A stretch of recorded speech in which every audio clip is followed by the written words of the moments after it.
Hello world, it's me again. It's the Don, the Senator, smooth and rude, coming to you live from the 7-5. Why? Cause we global, baby. Yeah. I'm so excited for today's episode. I have my coffee right here. Hold up. I have my smokes. And I have some really interesting topics for you guys today. I always have something that's interesting, motivational, and something that you can talk about and bring it to your friends and put it in your mind and know where things are going. Over here, this is the home for the anti-heroes. That's what this is. So, we're going to start today's episode off with, you know how I'm coming, the word of the day. Conservator. It's a noun.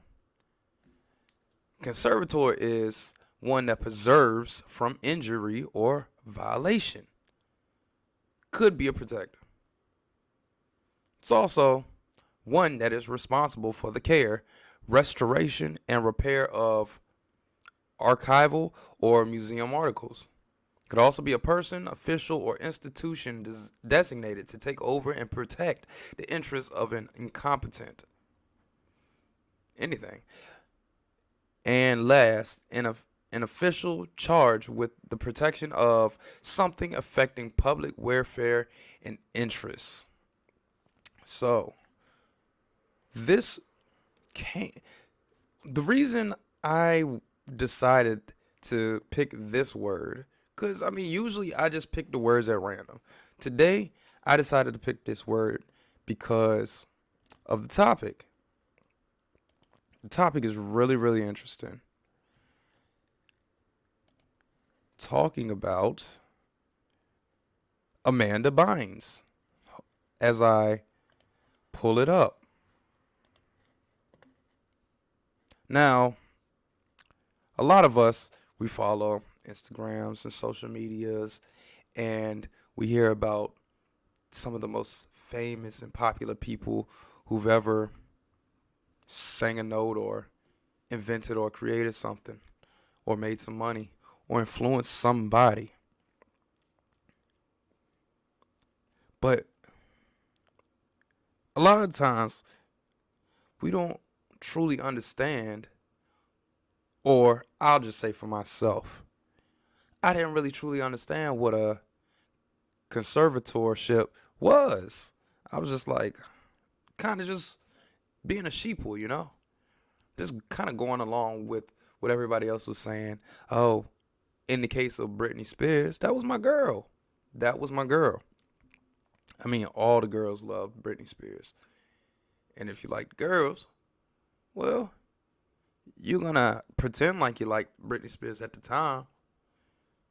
So, when Britney was going through a thing, I have the article up here. In 2008, I know I never asked about what a conservatorship was. I just kind of rolled with it, and I was like, man, maybe Britney's crazy. But I never got any of the details. So I don't know. I can't say that. I can't say that's the case. I don't know that girl, that woman. I don't know what she's going through. But I just thought it was interesting to just look into the article and take a deeper dive on what a conservatorship really is.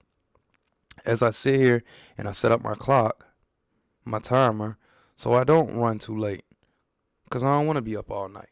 Because usually I'm recording this at about 2 a.m. in the morning. But today I got a head start. I got all my stuff done, and we're gonna dig right into Amanda Bynes. Amanda, please. So Amanda Bynes, judge ends the conservatorship, and she's officially free. And this is coming from TMZ. And this was posted early this morning, East Coast time, 11:10 a.m. As we look at my girl, man, she used to be cute. But now she got the heart on her face. We don't know if that's drawn on and, bull ring. Amanda Bynes can now make personal and financial decisions on her own after a judge just officially put an end to her 9-year conservatorship. As we reported, the judge issued a tentative ruling on Monday saying that the conservatorship was no longer required, and now it has been made official at today's hearing. Amanda's attorney tells us Amanda appreciates the love and support of her fans during this time. She thanks her family for never giving up. Now that the conservatorship has ended, she looks forward to completing her bachelor's degree and living her life. Sounds like she just wants to be normal. After being famous and being Amanda Please, the former child star filed the documents in LA in February asking for her mother to no longer serve as Amanda's conservator. And like I said, she was alright. She was a little cutie. Amanda was placed on a conservatorship back in 2013 when it became clear that she was struggling with her mental health, probably drugs. She had a string of bizarre episodes, including one when she set her neighbor's driveway on fire.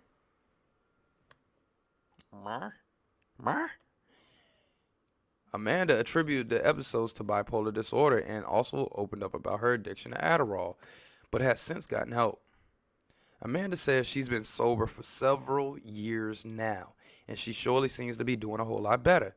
She has received a degree from the Fashion Institute of Design and Merchandising, and has also gotten engaged to her fiance, Paul Michael, which is probably him right there. On top of all of her progress, Amanda's petition for personal freedom was supported by her mom and dad. So this result comes as no huge surprise, but it's still a big win for AB. Now she's free to live her life, and we know she has some big plans in the near future, like getting a place with her soon-to-be husband. Amanda didn't appear in court, but her All That co-stars Leon and Christy showed up to support. So, this is all that, this is all that, this is all that, this is all that. So, with that being said, what is a conservator? Let's pull it up. Under the law of most states, a conservator is a person a court appoints to care for a minor child or an individual who is mentally incapacitated by illness or accident. The authority that a conservator has over their conservator, the E's, we just gonna call them the E's, is known as conservatorship. Conservators are granted many different rights and responsibilities under the law. They can be extremely useful in situations where a person is not legally able to take care of themselves or make certain decisions for themselves. A conservatorship exists for the protection of the E's. Let's keep it a buck. Let's keep it 100. A lot of people live with unofficial conservators. Suffering mental illness, still living in their mama basement.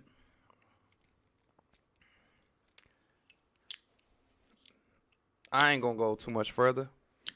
I don't really care if I offend anybody, because the truth will set you free. And you know how it is nowadays. They don't really care too tough about the truth, and that's fine. Like I said, I'm the anti-hero. I'm not here to save the day. That's not what my objective is. My objective is not to save the day.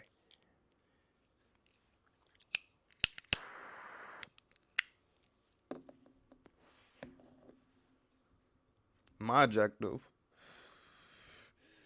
is to make sure that the ones who can carry on what has already been created have a path. So sometimes you come to a fork in the road and you don't know which way to go. You don't know which way to take. There is no GPS. Maybe your phone's dead. I'm just giving you an example of what my niche is in this world. In this sphere right here. I'm not part of the manosphere. I'm not part of anything, even though eventually I will be grouped into something. But my niche is I want to be a light for people who are going to be able to carry on the torch into the next eras to come and what's already been built here on this earth, on this planet. You know, I just want those people to know that there is other people out there who think the same way as you, feel the same way as you, and it's okay to be like that. Matter of fact, that's the right way to be. You don't have to follow the trends. Trendsetters don't follow trends. You don't have to go against the grain to be able to set a trend either. Sometimes you might need that jet stream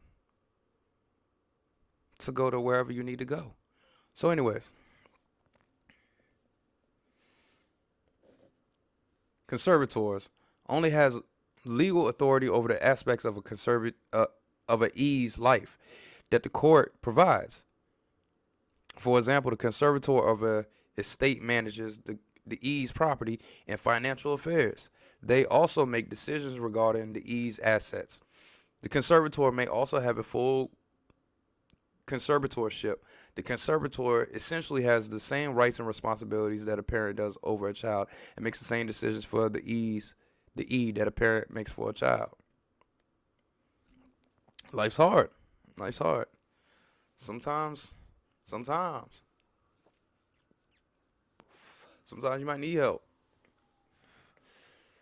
So, are there different types of conservatorships? There may be several different types of conservatorships. Each has different duties and responsibilities. They may include conservator of the person. A court grants the person a legal right to make decisions about the person's day-to-day life. This can include a broad range of responsibilities. Thus, the party selected to be a conservator of the person should be someone familiar with the day-to-day needs of the person they are responsible for supervising. This can include decisions such as handling any special care arrangements, deciding where the person will live, taking charge of health care decisions, and arranging for personal care, food, and other provisions. This just sounds like a handler. That's what it is. This sounds like a handler. This sounds like, need I say, damn near what a pimp is.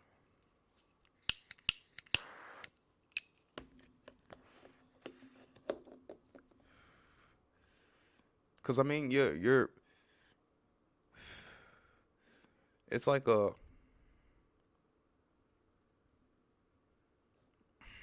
Institutional institutionalizing, but yeah, essentially the same basics of institutionalizing, where everything's controlled. You think you have your own freedom. You think, oh well, this is my free time, but your free time is built into the schedule, and you can't go anywhere. Like me, I went to military school. And everything was controlled. We couldn't do any. We could not do what we wanted to do. People snuck off. People fuck bitches. We smoked. Well, I ain't smoke no weed, but we smoked blacks and cigarettes and shit like that, and we had tobacco products at the school. But it was all controlled. We were becoming institutionalized.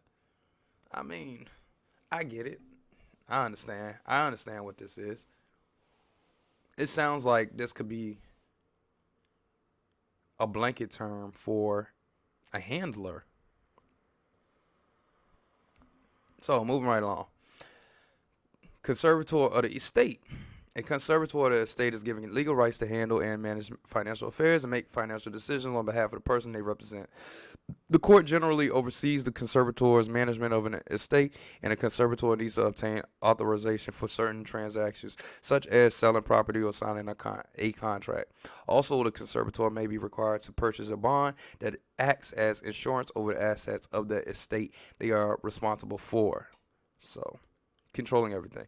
Both, depending on the person's needs, a conservator can be named either a conservator of the person, a conservator of the estate, or both. If both types of conservatorships are necessary, it will make sense to appoint one conservator with authority to handle the person with the estate. How are they appointed? Generally, to establish a conservatorship, someone must file a petition in the appropriate court. In many states, that court would be a probate court. It is best to consult an experienced attorney for conservatorship, which is usually a lawyer who deals with wills, trusts, and estates about beginning the process. The attorney would know in which court to file and what documents are required. This is interesting. This really is interesting. The petitioner for conservatorships may present evidence of the E's mental capacity. This is where if you want to take shit off the rails, this is where I think you can take shit off the rails right here. Evidence of the E's mental capacity. Depending on the state's law where the proceeding occurs, the petitioner must present evidence to establish the need for the appointment of a conservator. This may require evidence from doctors, psychiatrists, social workers, and others as to the mental condition and capacities of the person who would become the E. You have to have clear and convincing evidence that it is necessary and no less restrictive alternative will protect the that a conservator is necessary and no less restrictive alternative will protect the conservator. If after hearing the evidence, the judge concludes that a conservator is necessary, often it is the spouse or an adult child. And that's who often is appointed the conservator. Just like with Amanda, that was her mom. Brittany, her dad, and then a couple others that it's a lot of people, but it's just like when we hear about it, it's always somebody who is of high status, entertainers, very successful people, brilliant people. God damn it. Hold on.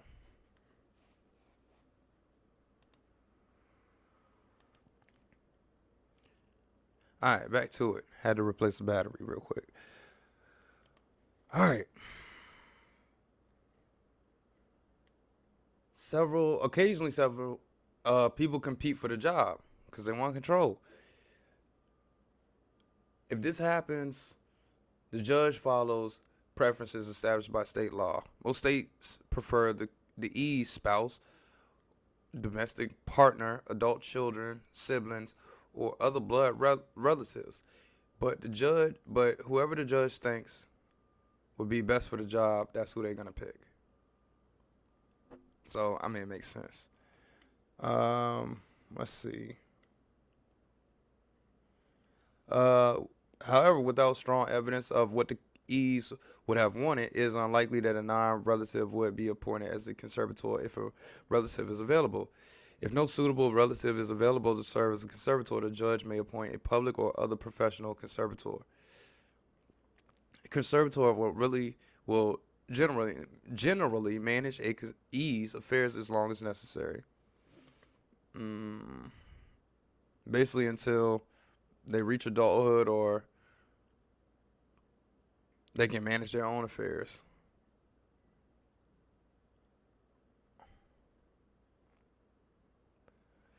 So, if the assets managed by the conservatorship are used up, then the conservatorship of the estate will end. And lastly, a conservatorship usually ends immediately upon the E's death. Interesting. Uh, what if I don't want that? A person who believes a conservatorship is not necessary in a given case may appear in the case started by the petitioner for a conservatorship to oppose the appointment. A person who opposes this can argue that it is not justified, or the person can make arguments as to who would be the appropriate conservator to make arguments regarding the type of situation. This type of hearing is a legal proceeding in which interested parties can appear, present evidence, and argue any issue relative to the case. There is no jury. The judge decides the case, they make the rulings, and appoints the conservator. But interested parties, a spouse or adult child, certainly has the right to appear and be heard.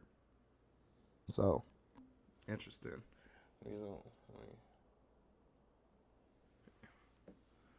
So,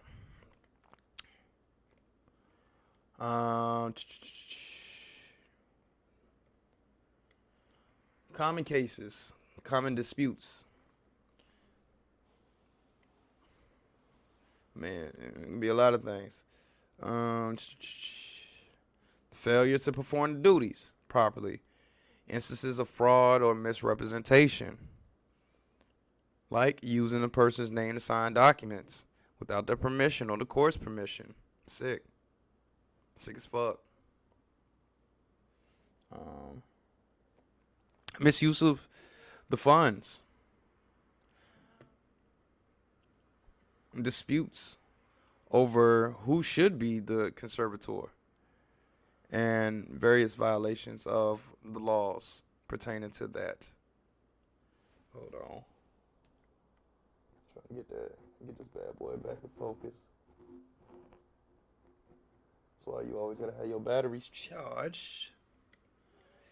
And so,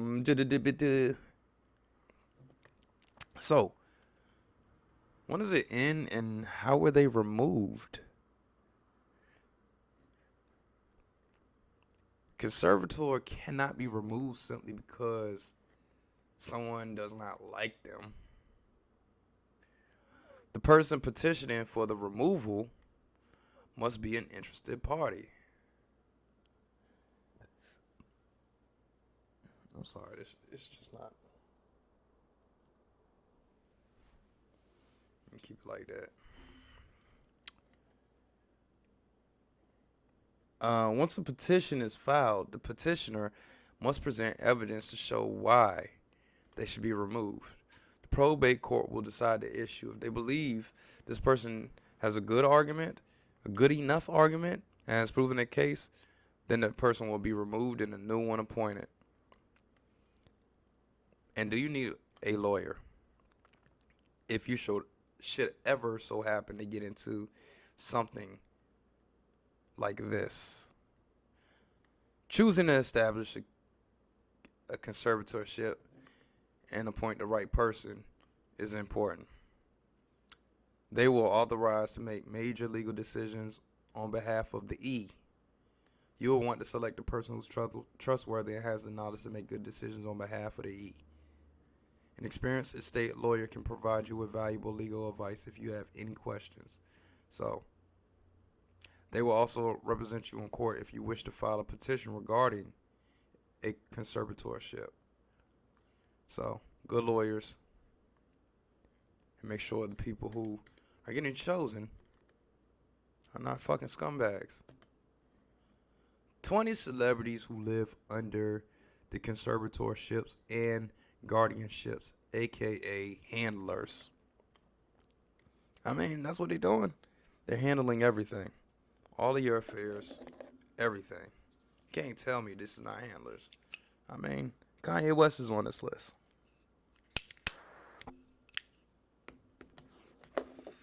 You feel me? Kanye West is up here. So, Britney, bitch. She had one for 13 years.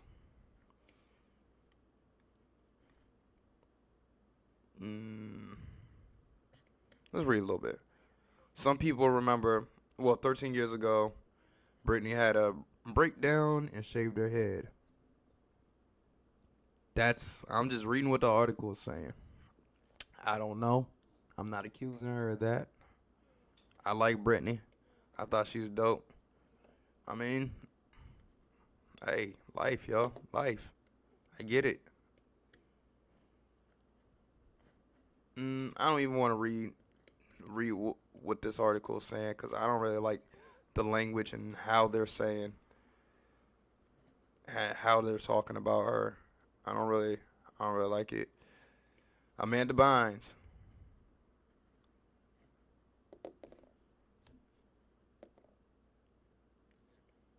Lindsay Lohan, and says she went off the rails when she was convicted twice of driving drunk, once for cocaine use and 3 trips to rehab. Sheesh. And 84 minutes in jail and 10 to sick. Y'all petty. See, cute ass. And she went to AA meetings. Brian Wilson from the Beach Boys says they were all about being happy-go-lucky, but behind the scenes they were all dealing with some pretty dark stuff. Brian, Carl, and Dennis's father, Murray, had been extremely abusive towards the boys growing up. Verbal and physical abuse was common, and the story started spilling out when the boys became older. One story is about how Murray had hit Brian in the head with a 2x4, which caused permanent hearing loss in his right ear. The stories are pretty gruesome. So it's no wonder that it led to some major issues. Brian Wilson seemed to be the main target of Murray's anger and abuse. Dennis would later describe his father as a tyrant. I don't know kids who got it like we did. So, Mr. Brian Wilson. He had his, in 1964, had his breakdown, had to resign from touring. Come on, man. You work all your life and you get there, man. Ah, man. Let's see. Who was appointed his...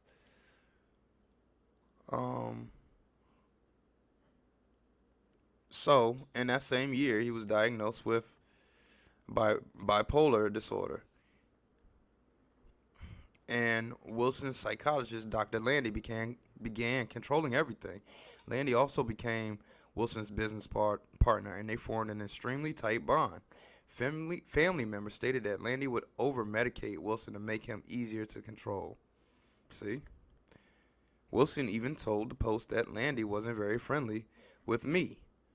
To break his hold, Wilson's cousin, Stan Love, was granted a conservatorship. Following that, everything Dr. Landy did to Brian Wilson came to light, including cutting off all contact with friends and family. I mean, typical story of someone trying to use someone who's a high commodity. See, bottom line of the point of looking into this is, one, we're always going to be building while we driving. We're gonna build the Lamborghini while we drive it. Okay. But it's to highlight the control. One, learn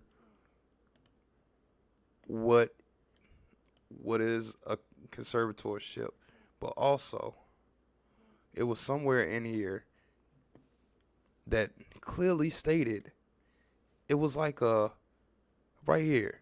The petition must present evidence of the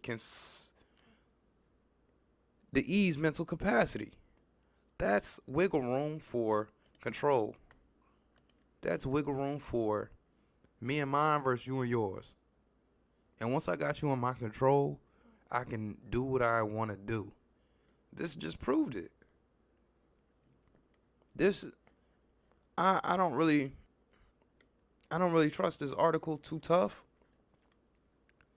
But this what I just said and this just proved it. That this is how These people are ushered in. The handlers are ushered in like this. And just listen and take from it what you can take from it. It's all about control. It's all about control. If they can control you, they got you. All right, moving on. Joni Mitchell.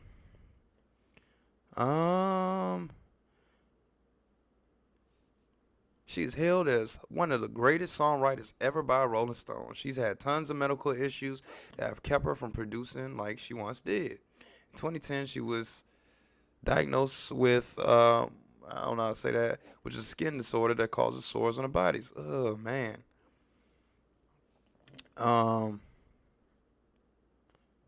Fans were shocked when she collapsed in her home in 2015. It came to light that she suffered from a brain aneurysm, but she was on the road to recovery. She just needed a little time to recover, but she needed some help while she focused on healing and regaining her faculties. So, during her recovery, she would need a conservator to handle her affairs.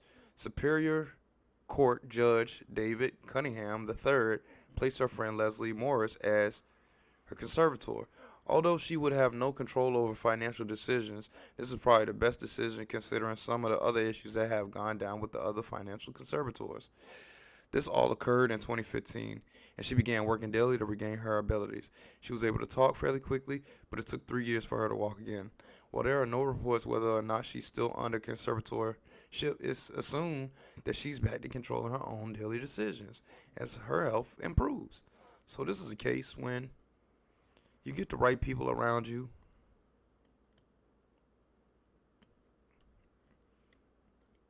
and you glow up. Mr. Randy Meisner. I'm not going to read all of them.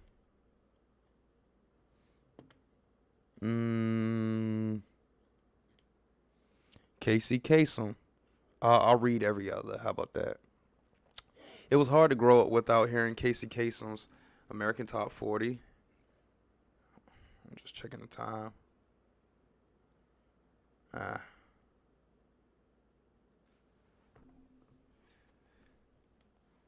Top 40. What? American Top 40 or Casey's Top 40 was how everyone stayed in the loop on the top songs and also gave us a look at the lives of our favorite artists. Who knew that years later we'd be telling Casey Kasem's story? This DJ and radio personality had some pretty rough years as he grew older. It shocked everyone when he found out he was diagnosed with Parkinson's in 2007. But it wasn't announced until 2013 when his daughter, Carrie Kasem, let the world know. A few months later, she also stated he had dementia that left him unable to care for himself. Because of this, a conservatorship was required for him. Things got ugly from that point on. Kasem's wife and his children from another marriage fought for control. The judge decided to grant his current wife, Jean, a conservatorship, but his children weren't going to back down. Julie, one of his daughters, hadn't been able to see her father despite having power of attorney before the conservatorship. The judge reversed the conservatorship in May 2014 and granted a new conservator, Carrie Kasem.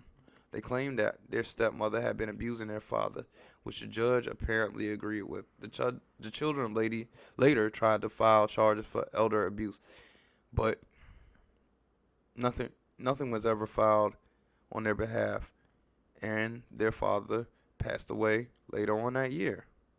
That sucks, man. Mickey Roney. Harrison Post. Mariah Carey. I'm not gonna read all of them, but Demi Lovato, Amy Winehouse,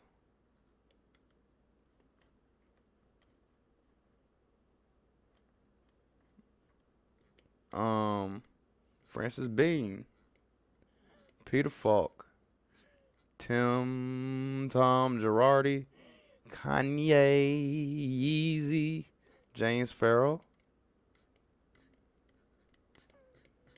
It's just a lot of people. A lot of people. And it I mean, it's not hard to tell. Absolute power corrupts absolutely. And I'm not even gonna go into Brittany's case over here, cause we already get the gist of what's going on. More times than not, she was being abused, and once in some shape or form or fashion, she was being abused. Whether physically, mentally, financially, spiritually, she was being abused. It's my guess. I haven't read into the story, but looking at the facts and what it is and all of these other cases,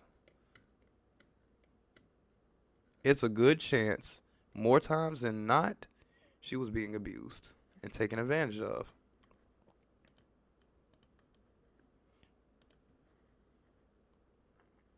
Now we're going to get into my favorite part of it. We're going to get into the technology side of it.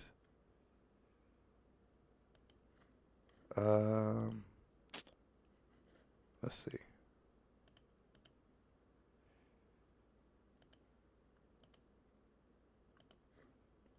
All right. An artificial intelligence invents 40,000 chemical weapons in just 6 hours. This is coming to you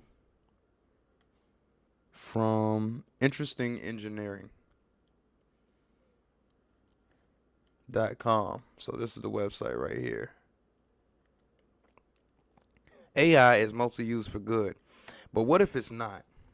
This is a question researchers from collaborations pharmaceuticals ask themselves when conducting experiments using an AI that was built to search for helpful drugs. They therefore tweaked this AI to look for. Did I start at the bottom?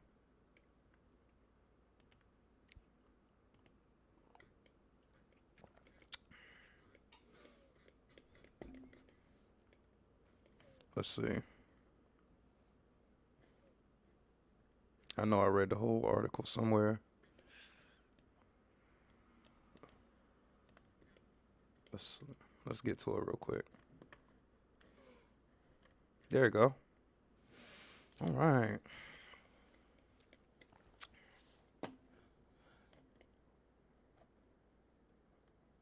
So,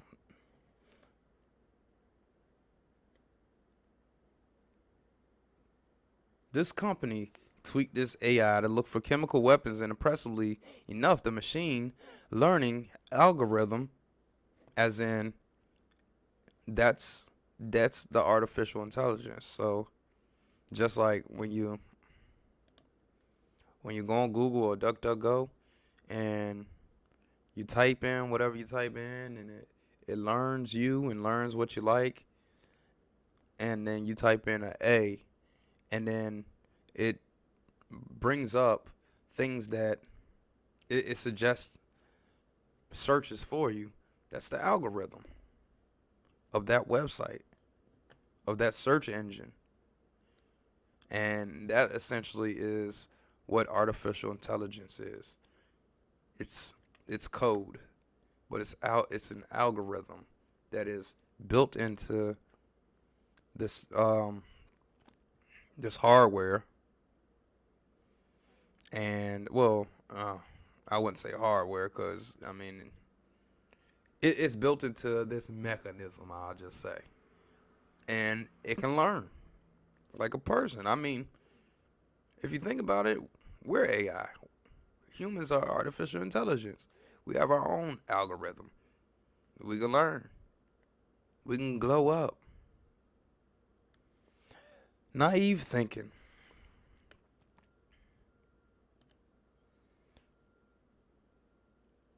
All right, let's not get too long-winded here. The thought had never previously struck us. We were vaguely aware of security concerns around work with pathogens or toxic chemicals, But that did not relate to us. We primarily operate in a virtual setting. Our work is rooted in building machine learning models for therapeutic and toxic targets to better assist in the design of new molecules for drug discovery. We have spent decades using computers and AI to improve human health, not degrade it. We were naive in thinking about the potential misuse of our trade, as our aim had always been to avoid molecule features that could interfere with the many different classes of proteins essential to human life. Mm-hmm. Mm-hmm. Too damn smart for your own good. Researchers said that even their work on Ebola and neurotoxins, which could have raised concerns about the potential negative implications of their machine learning models, had not set their alarm bells ringing. They were blissfully unaware of the damage they could inflict. Mm-hmm. Too damn smart for your own motherfucking good.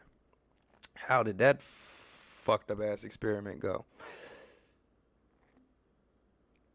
Collaborations Pharmaceuticals had com,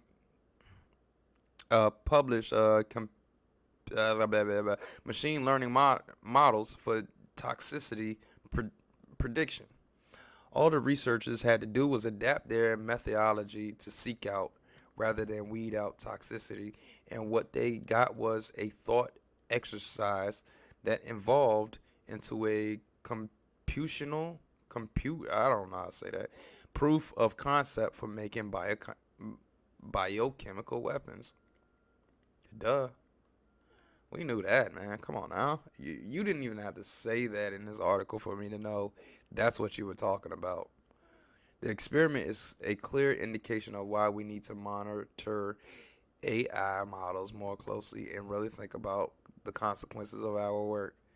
Mm-hmm.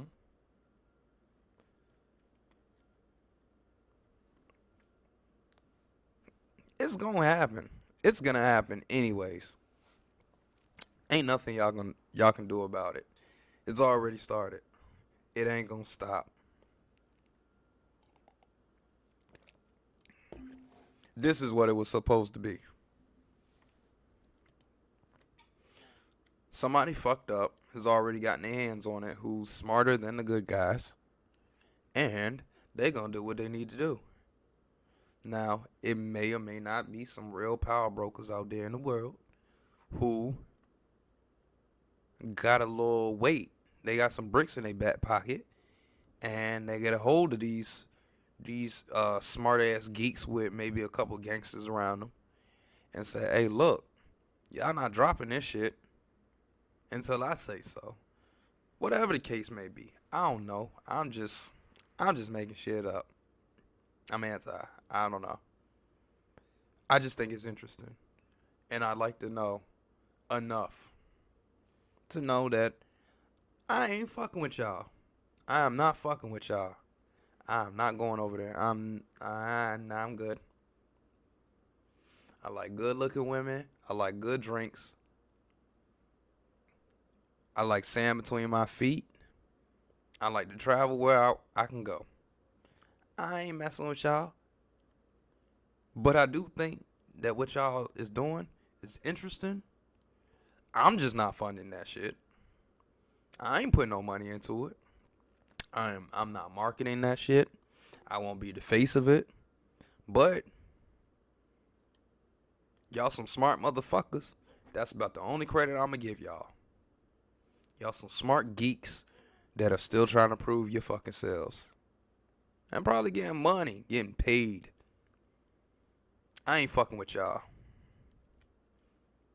At least the ones who are either getting coerced into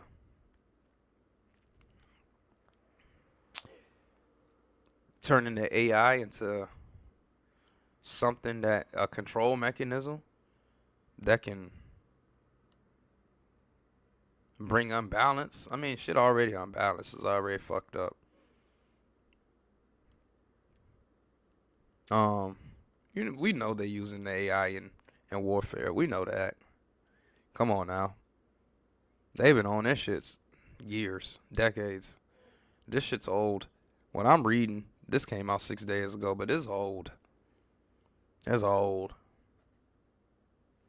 Anyways, AI is everywhere now. This report shows how we got here. And I mean, they even say it.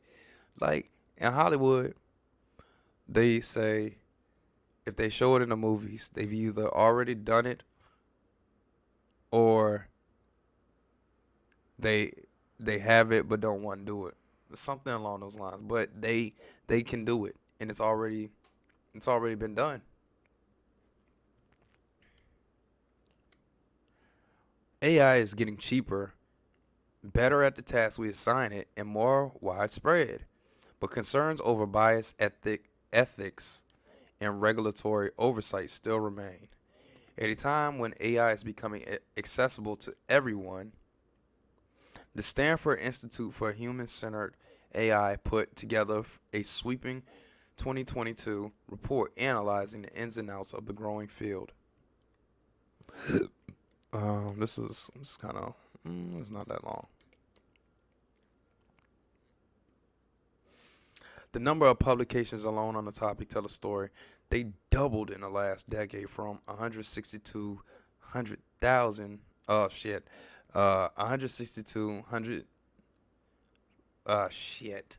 Over 162,000. 100,000. Goodness gracious, y'all. I thought I could read better than this. In 2010 to over 334,000 in 2021. The most popular AI categories that researchers and other published were pattern recognition, machine learning, and algorithms.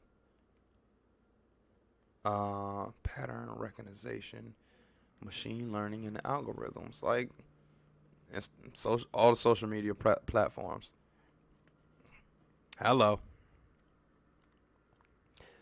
What's more, the number of patent filings related to AI innovations in 2021 is 30 times greater than the filings in 2015. The majority of filed patents were from China. Duh. They be having all this stuff before the Western Hemisphere has it. But the majority of patents actually granted were from the U.S. We always competing with China. We're always going to compete with them. I still need to go over there.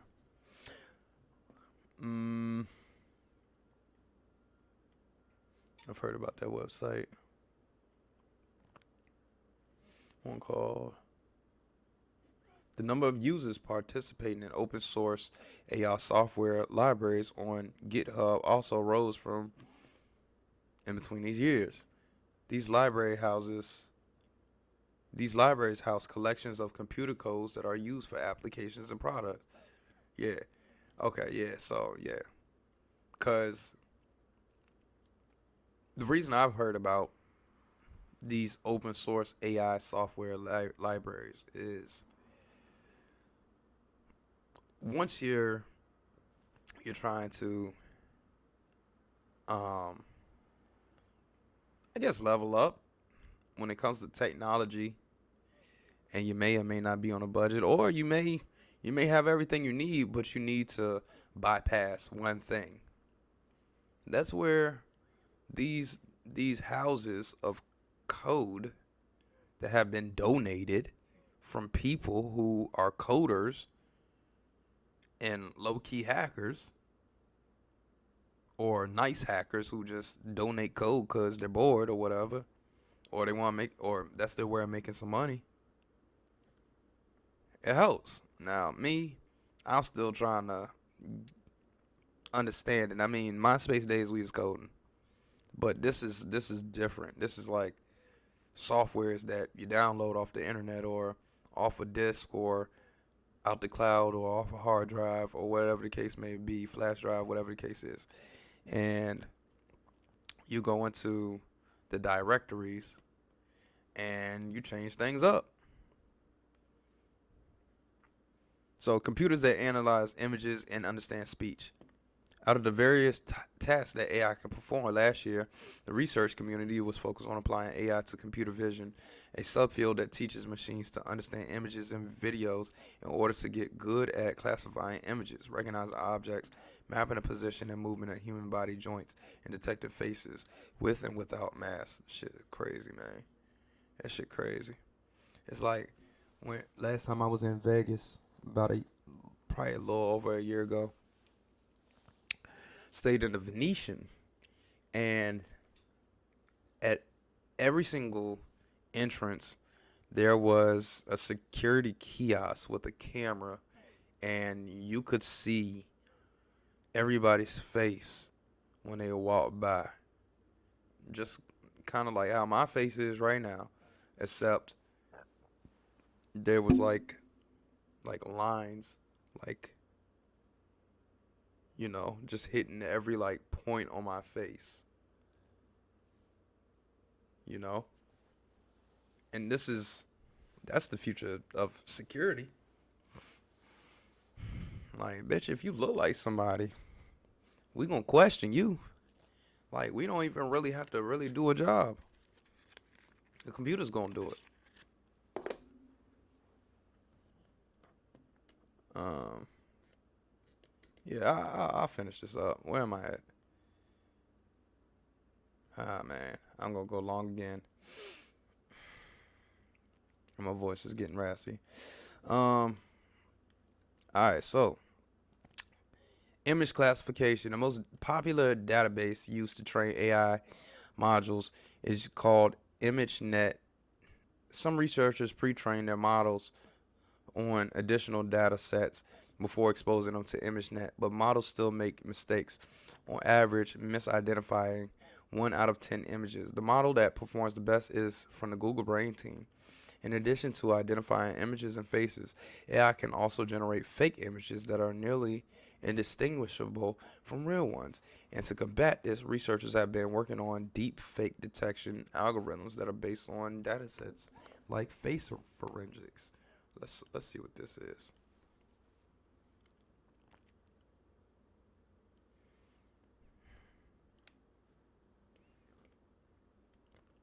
Face forensics is a forensics dataset consisting of 1,000 original video sequences that have been manipulated with 4 automated face manipulation methods: deepfakes, face-to-face, face swap, and neural textures.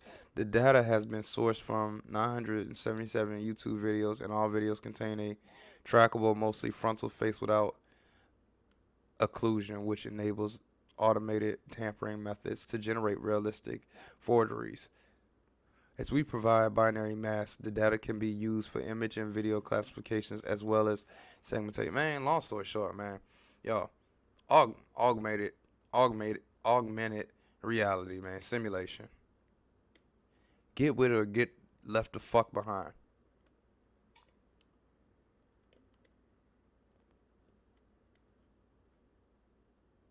Like it's look, how's it go, man, bruh? Come on. This article is talking about tracking a motherfucker, tracking a nigga. Bitch, you do a crime if you want to. If your technology ain't better than this,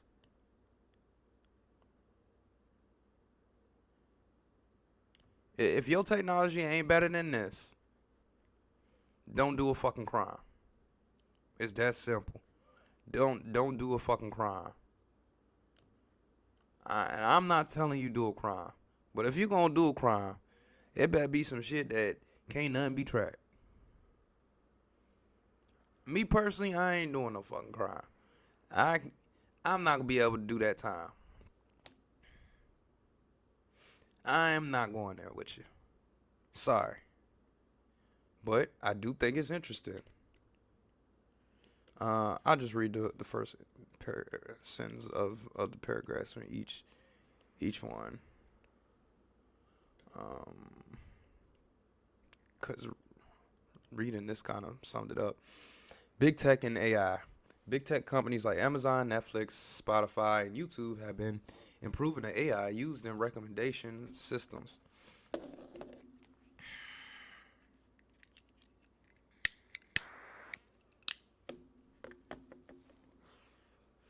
The same is true for AI's role in reinforcement learning, which has enabled it to react and perform well in virtual games such as chess and Go. Reinforcement learning can also be used in take autonomous vehicles tasks like change lanes or help data models predict future events. Oh shit, Minority Report. I believe it was Minority Report. It was a movie that came out in the early 2000s that was talking about this shit right here. Predicting future events before they even fucking happen. Bruh. This is the fucking future. It is here. That shit is here. The shit they was talking about in the early 2000s, that is here. As AI appears to have become better at doing what we want it to do, the cost of training has come down as well. Bruh. People gonna be out of jobs. The easy jobs are gonna be the first ones to go.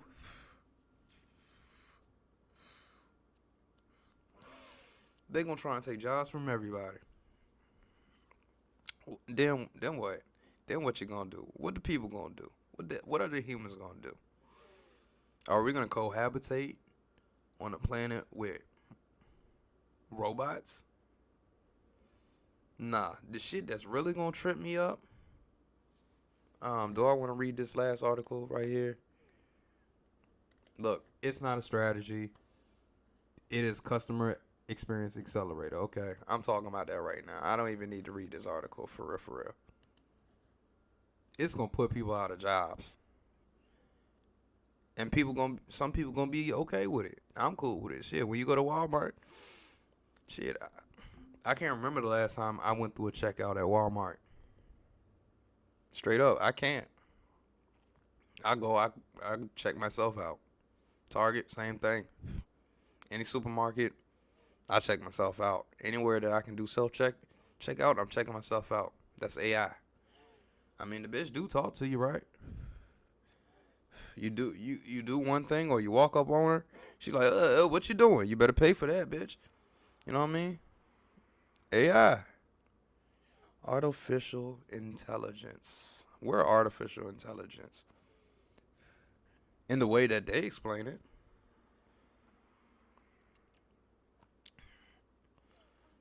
So, just know that you're living in the future. Don't get left behind. Cause I really wanna get into this next article, and I don't wanna be too long. But I really am having a really good time. Cause this stuff is interesting. It's really interesting to me, and I believe that everyone should know what the hell's going on. Let's see.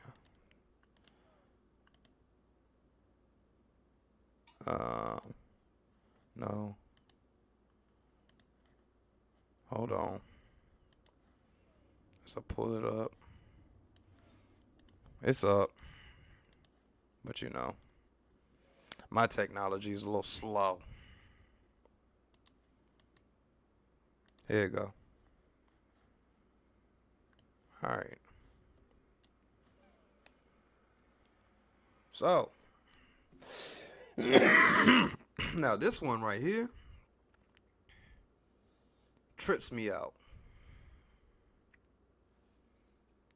This really trips me out because, like, people been going to the moon and into space for decades now. Ain't no telling what's come from outside space to inside our space.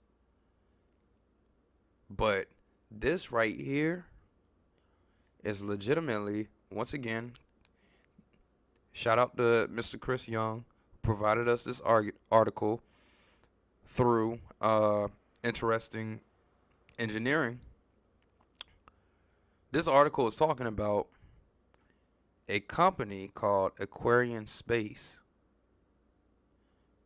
that is working alongside another company called Crane to provide high-speed internet on the moon by 2024. That's 2 years from now. That's a little less than 2 years. Yo. People been going to the moon for decades. I don't know what's on the moon. I don't know who's living on the moon. I don't know if the moon's only a mile away from the Earth. I don't know if the moon's bigger than the Earth. Talking about, man, the future is going to be crazy. The future is going to be so crazy. In a good and a bad way. You can't have good without the bad. I think. Could be wrong on that point. But look at this. This is when opportunity strikes, they ain't wasting no time, and you know they've been developing this for years. They just been waiting their turn. Now they got a bag. They got a bag, and they finna run to the moon and put some high-speed internet up there. It's hard not to get high-speed internet down here. Man, sometimes I be gaming, my shit be lagging. I be pissed as fuck. And then I'm gonna go holler at the Japanese to build me a goddamn boxing ring in the metaverse so I can go fuck some niggas up who talking shit on the game. Cause my fucking internet lagging and they think they can, just cause they whip my ass in that game, don't mean they can throw their hands with me in the motherfucking metaverse. Shit, nigga, see these hands in the metaverse, what's up? And we gonna get a bag and I'm gonna throw some to my Japanese niggas for hooking up this boxing ring. Let's get it. A startup wants to provide high-speed internet on the moon by 2024. Once again,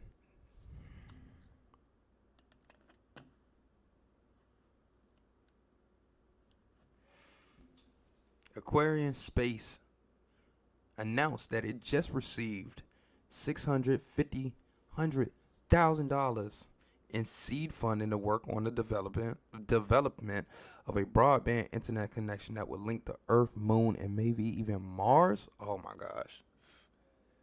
Oh my gosh. Yo, you can't tell these niggas shit. I didn't even want to cuss on this podcast, but golly, man. These niggas ain't playing.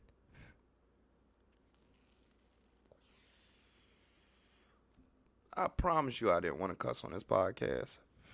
I promise you I didn't want to say nigga. But they brought that shit up out of me. This is crazy. Yo, this is so crazy. Like, it really makes you think that some people is so far advanced, slash all that. Forget all that. You gotta start living. Hold on.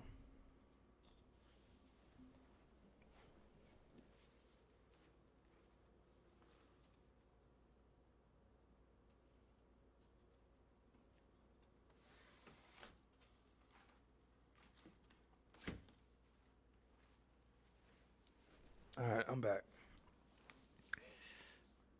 Oh, this about to die too. You gotta start living. You gotta start doing everything that you want to do. This company is trying to put high-speed internet on the moon and Mars. I don't care what you want to do. Try. This is their website. The problem we're solving. People in spacecraft can't go anywhere in the solar system without communicating and data access, and it's getting competitive to secure access. They're not the only ones trying to do it. Once access is granted, people spend hundreds of millions of dollars to place spacecraft and lunar in deep space. Due to limited data capacity, they can only send back a fraction of the vital data the spacecraft can collect. We ain't even seen everything they seen up there.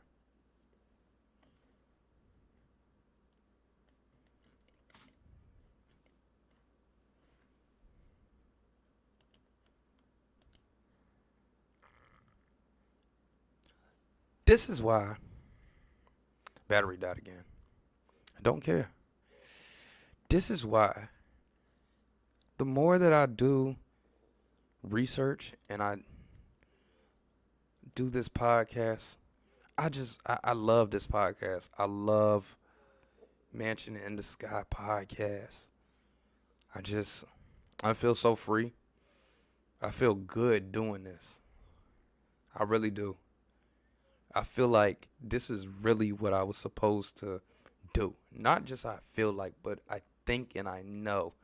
This is what I was supposed to do. What I'm doing right now. Learning, growing, bringing things like this to people like myself. The next wave of human expansion rests upon our ability to facilitate access to reliable, secure, high data rate communications. We are the world's first high data rate internet service provider for the solar system. These niggas are ambitious.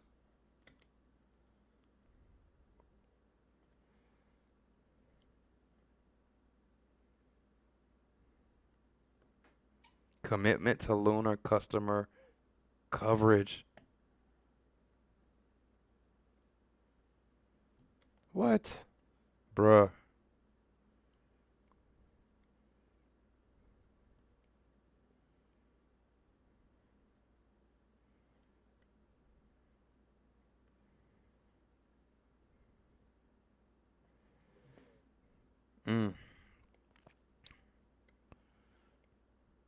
Man, this is just crazy.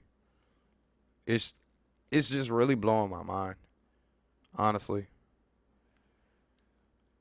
Our mission, their mission statement.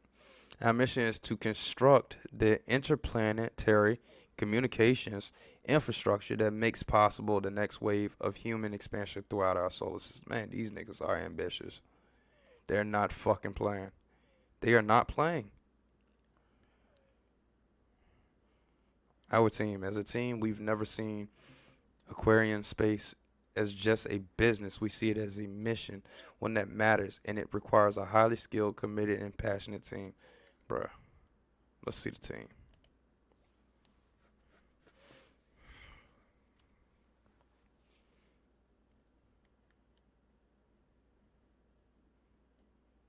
Mm, 20 years of experience. Mr. Hackman, aerospace strategies. Oh, excuse me, 36 years. It's been innovating in aerospace programs for Boeing, Ball Aerospace and Technologies Corp., and Laboratory for Atmospheric and Space Physics.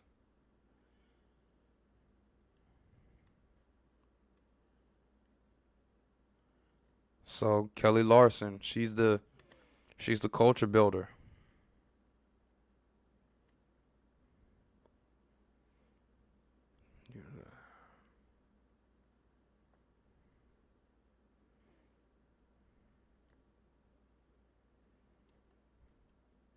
So she's the balls.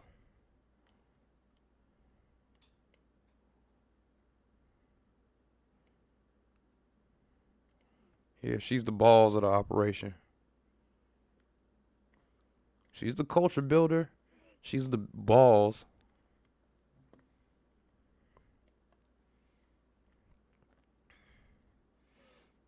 Bunny Space Venture. Background perspectives. July of 2021. Aquarian welcomed Crean on board as partners. Together, the company's leadership teams boast decades of experience in manufacturing, innovation, small business leadership, and aerospace engineering. They're building vessels. They're not just building no fucking internet. They're building vessels. That's what that is. 50 major missions and work with some of the most prominent aerospace companies in the world. Okay, she's CEO. So she's in charge. She's the face of the franchise. And she cute too.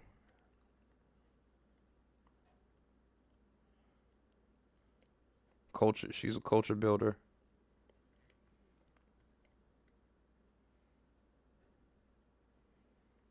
Visionary, inventor, and researcher. He's the fucking brains. He's the fucking builder. Startup operations and growth. This is the guy.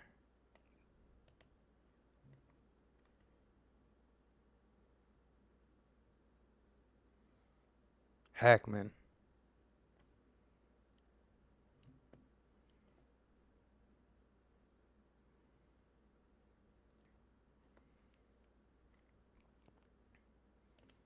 Nah, shit. I ain't trying to join. I ain't trying to do all that.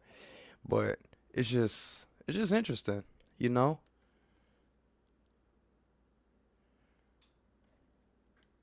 Now, Cream. Well, actually, I do want to look a little bit more over here with them. Because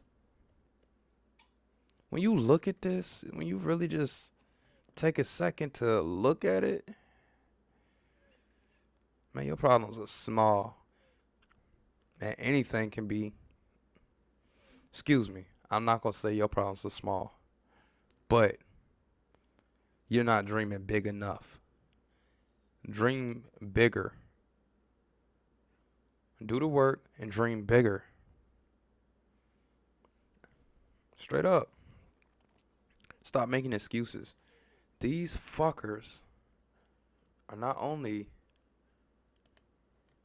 I haven't read too much into these guys over here.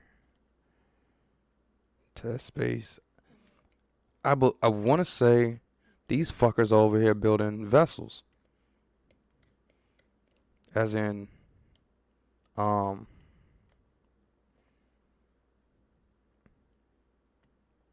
build the highest quality products faster. I think they're building vehicles. Because these companies that they're dealing with,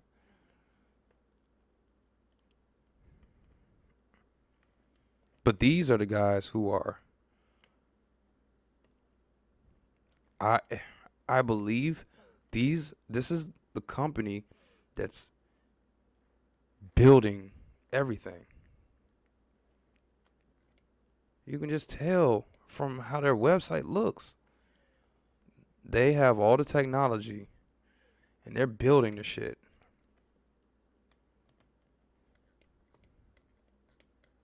These guys are like, they just teamed up with them. Just like how these companies teamed up with them. It's just interesting, man. Man, what I'm getting from this is, and what I want y'all to get from it, I'm going to read this a little bit and then I'm going to end it out. Because Cameron done died on me twice and, you know, it's getting late and I want to get up early so I can go work out. So I can build some internet on the goddamn moon. And get $650,000 for the shit. But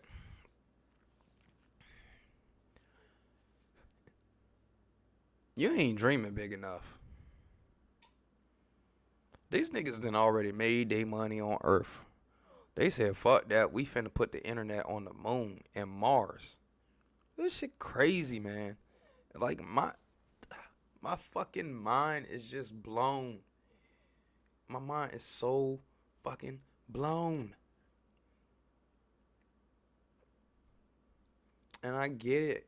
Nobody gives a fuck. TikTok, ass shake. Bitch, you gonna give me the double hand motion while you suck the dick. Whatever. These niggas is putting internet on the moon. It's crazy. So Cream, accelerating performance. That's what they're selling. Now, I was reading, I think it was here, in this space right here. Where was it? Here it is. Cream's improvements eliminated 81% of our overtime, as in employees burning their ass up, whoever they work for. That means a 3% bump up in profits and a 250% return on interest on our investments in Cream. I can't get that return on investment anywhere else, that's for sure. And this is the CFO of, I believe, this company. They putting out good shit.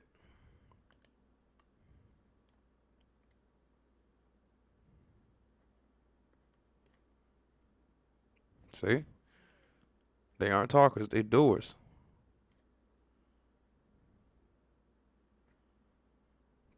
Programmatic elements clean. To educate and train our team. And the end, the engagement with Cream wasn't seen as an expense. It was an investment with recurring dividends. Goodness gracious. Director for NASA commercial. I want to see what the hell they're building.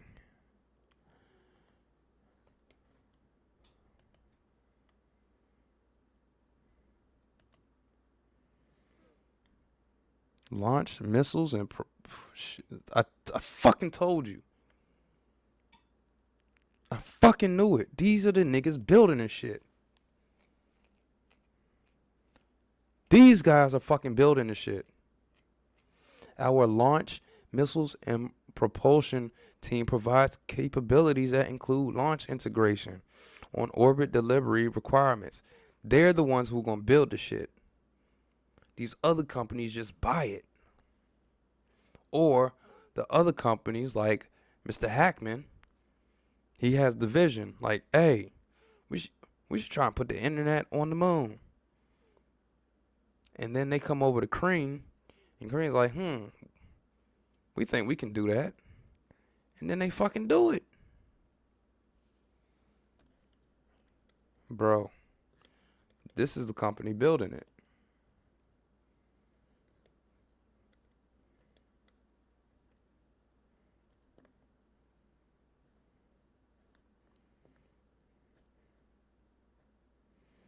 It's mind blown.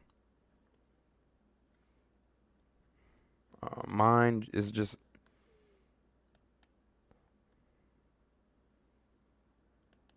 And then they go and they train the people on how to use the shit too.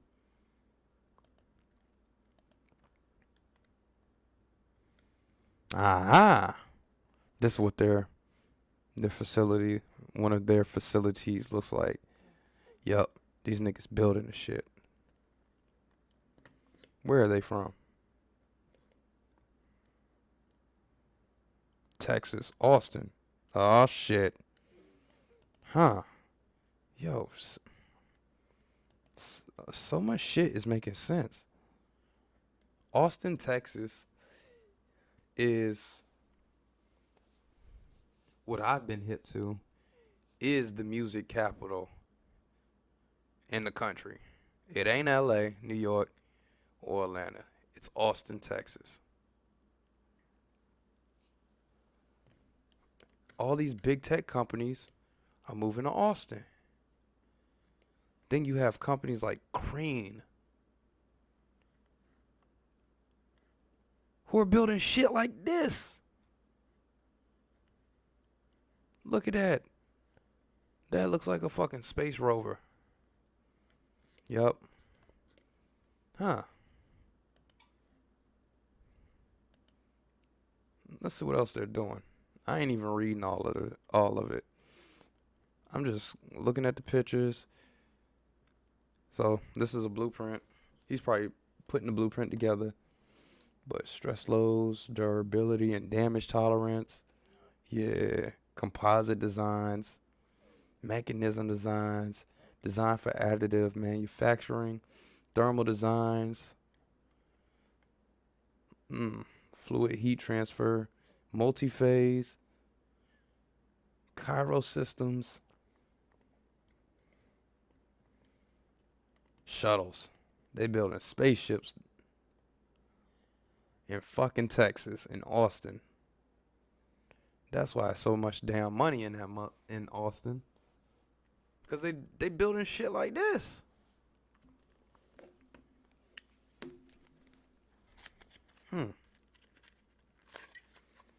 Shit's so interesting, man. Like, I just wish more black people was into this. And in the future, they will be. Because they'll realize that gangster shit swag. That shit's so much more interesting.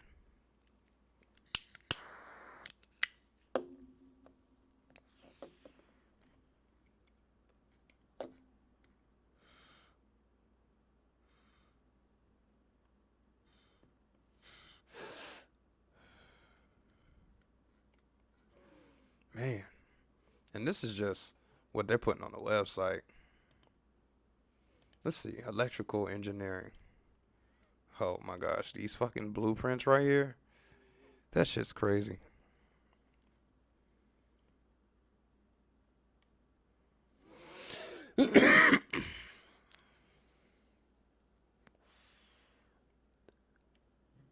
Satellites. Big money, man. Big money. I wonder how much they're called.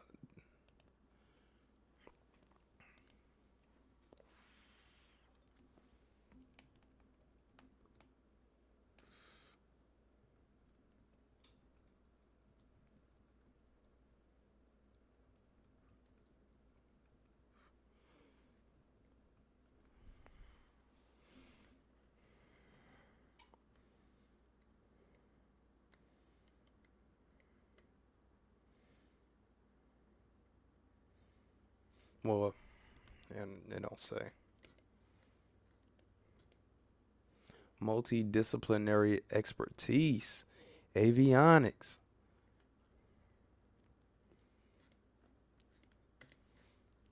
Shit, I might move to Austin and try and get a job with them.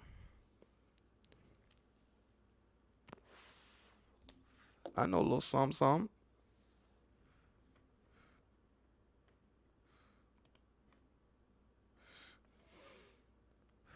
That would be the move. To move to Austin, Texas, be in the music capital, and be working for them during the day. That would be the move. I already showed you this.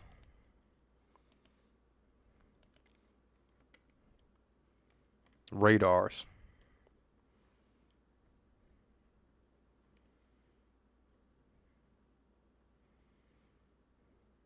Sheesh. This is some heavy shit.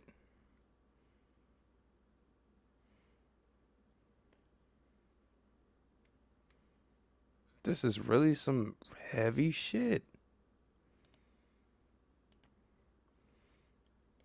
Space. They are not bullshitting. Bruh. Galactic Cosmic Ray Environmental Analysis. What the fuck does that mean? Micrometeoroid and atomic oxygen analysis. Plasma gases ionization. Shielding for manned and unmanned space systems? What the what the fuck?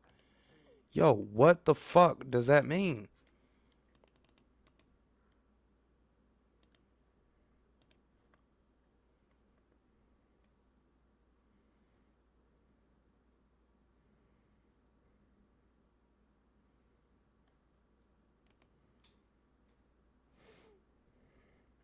What the fuck is this?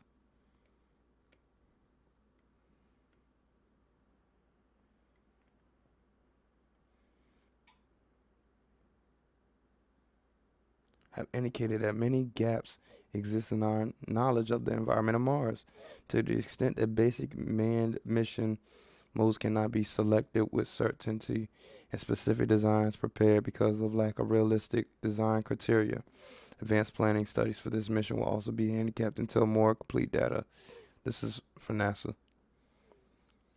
The objectives of the study identify the Martian environmental factors that influence the planning and design of man-Mars mission systems, establish the sensitivity of the man-Mars mission systems to uncertainty. Clearly, I'm not reading all of this shit.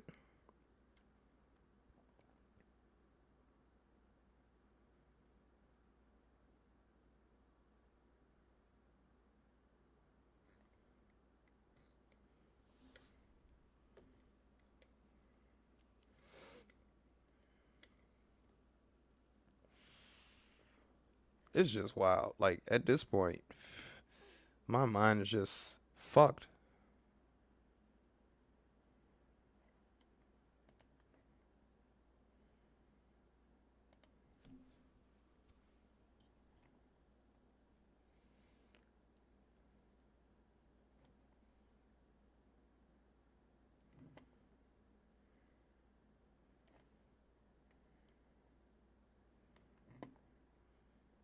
Manned and unmanned applications. Okay, so I believe that's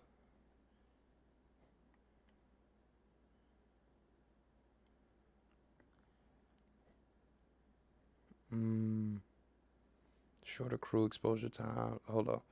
Missions with since shielding can become a significant fraction of the total mass of the system, it is of interest to show the effect of various parameters on shield thickness and mass for manned and unmanned applications.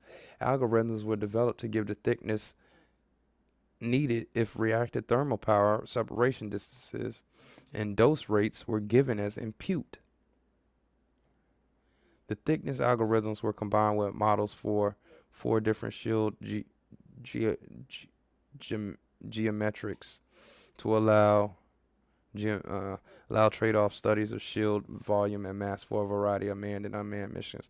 Shield design trade-offs presented in the study include the effects of higher allowable dose rates, radiation hardening electronics, shorter crew exposure times, shield geometry, distance of the payload and or crew from the reactor, and change in size of the shielded area. This looks like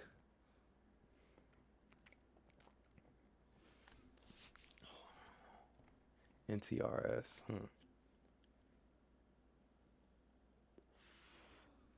Public use permitted. Interesting.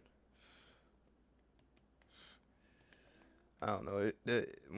It just sounded crazy as fuck. When I'm not gonna go too much into it, but you get it. Like, look at this. You can't tell me they're not building nothing in this. This is huge. Cycle time.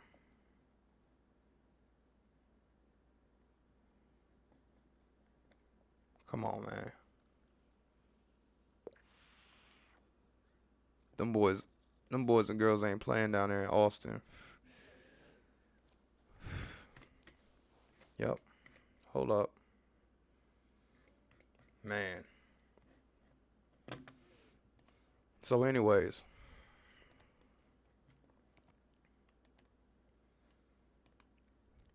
wrapping up the show. You need to dream bigger.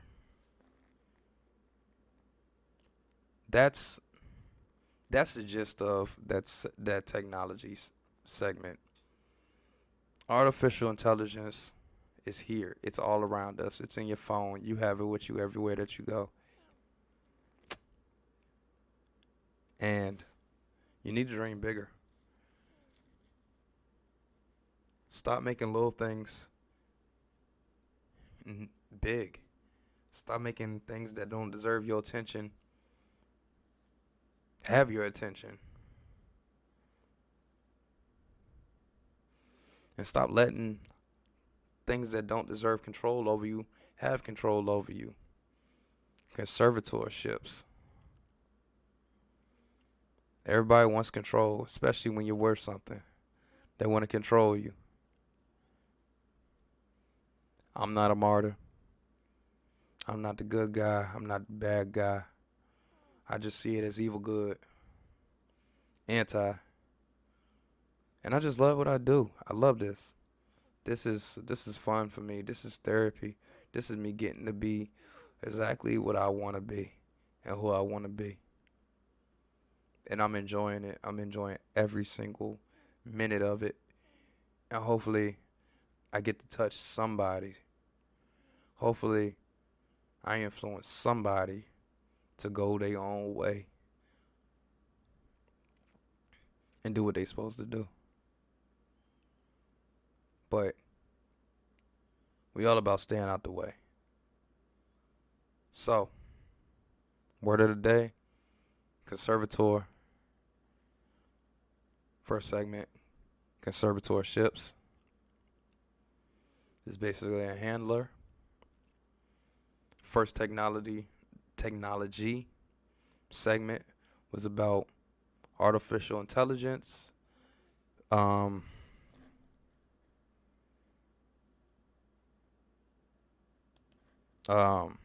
Becoming smart, too damn smart for its own good. The people who created it and are trying to control it. Too damn smart for your own good. We knew this was gonna happen. Y'all already put it in the movies to let us know that a fuck up was coming.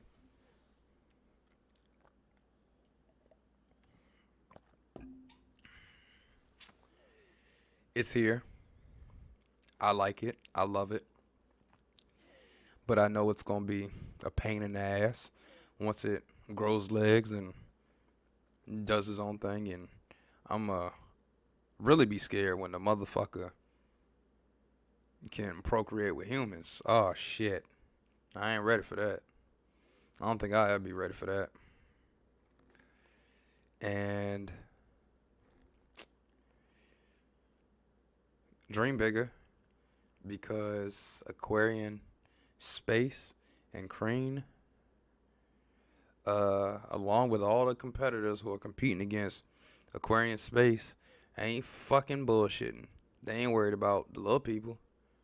They are not worried about the little people. Like, these gas prices, they don't give a fuck about that. They worried about putting the internet on the moon in space. They're worried about cosmic communication at a high speed. So, in my lifetime, I may not see Star Trek, but I will probably see the beginnings of that shit. And that's fucking crazy. So, this is the Mansion in the Sky podcast. And I'm the Don, the Senator Smooth and Rude, coming to you live from the 7-5. Why? Because we global, baby. Yeah. Signal out.